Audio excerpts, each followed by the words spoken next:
যারা পুজো মণ্ডপের সামনে দাঁড়িয়ে আছেন, যারা চারধামের সামনে দাঁড়িয়ে আছেন, এই 9 স্কয়ার পার্কের বাসিন্দা ছাড়া প্রত্যেককে বিনীতভাবে অনুরোধ করছি, আপনারা এখানে দীর্ঘক্ষণ দাঁড়িয়ে থাকবেন না। পরবর্তী যারা বাইরে দাঁড়িয়ে আছে তাদেরকে ভিতরে ঢোকার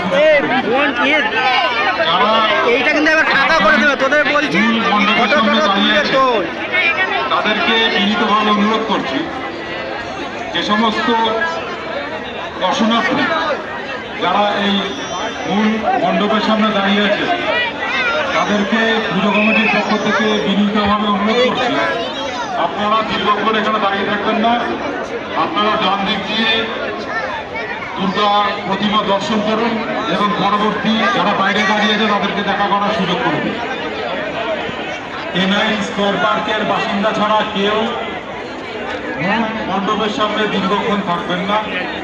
প্রত্যেককে আমরা বিনীতভাবে অনুরোধ করছি, আপনারা আস্তে আস্তে মূল মণ্ডপের দিকে এগিয়ে যান এবং পরবর্তী যারা বাইরে আছেন তাদেরকে দেখা করার সুযোগ করুন।